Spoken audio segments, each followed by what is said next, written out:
কৈলাস পরিক্রমা তৃতীয় দিনের সকাল, স্থানীয় সময় 9:30। এখানে শুরু হয়ে গেছে বৃষ্টি। আর এরকম জায়গায় বৃষ্টি হলে তো কোনো জায়গা নেই যেখানে গিয়ে আপনি বাঁচবেন। আর বৃষ্টির সঙ্গে সঙ্গে সেরকম ঠান্ডা।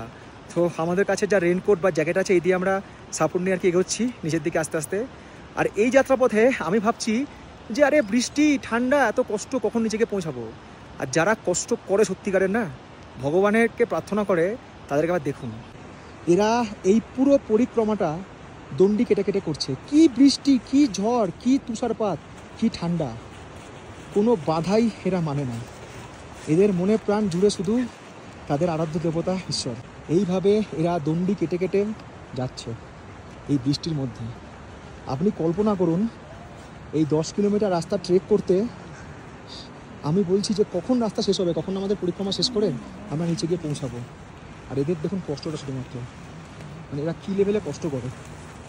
এক কদম করে এগোনো, তারপর আবার দণ্ডি কাটা, আবার এক কদম করে এগোনো। কত নিষ্ঠুর প্রকৃতি, কত নিষ্ঠুর পরিবেশ। তার মধ্যেও কিন্তু মানুষ তাদের আরাধ্য দেবতাকে স্মরণ করে, তার প্রার্থনায় বারবার মাটিতে লুটিয়ে পড়ে। এটাই হচ্ছে সত্যিকারের ভক্তি। আমরা তো পরিক্রমা করছি, সত্যিকারের যদি পরিক্রমা বলতে হয়, যদি সত্যিকারের ভক্তি প্রদর্শন বলতে হয়, তাহলে এই মানুষগুলো। আর এদের কাছে আমরা কিছুই না, তুচ্ছ।